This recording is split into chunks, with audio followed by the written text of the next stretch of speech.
Hello mga kababayan, good morning, happy Sunday po sa ating lahat, no. Thank you Lord sa araw na naman na ito, no, sa lahat ng mga grasya at biyaya.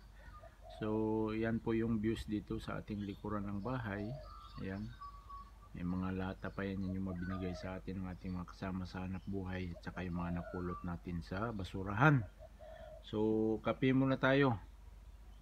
Ayan, good morning, shout out to everyone, shout out to my family, friends, and to all OFWs around the world. Thank you guys. So, mainit ang panahon ngayon dito, kaya may mamon tayo dito. Ayan.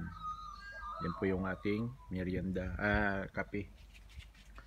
So, nilinis na natin yung ating garden.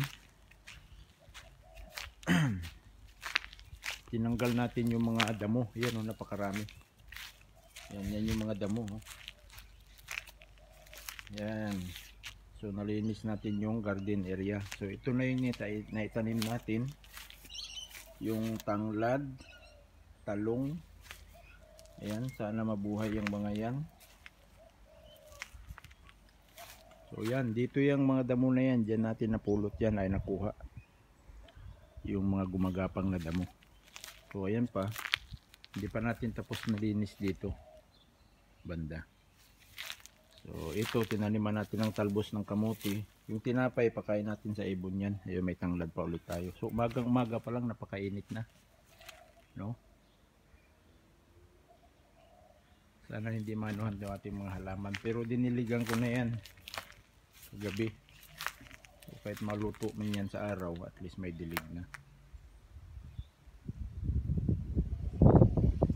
Tapos na itanim na natin yung ating pomegranate. Ayan. Pomegranate, tapos mandarin, tapos lemon. So ayan. So dito tayo nakapwesto ngayon.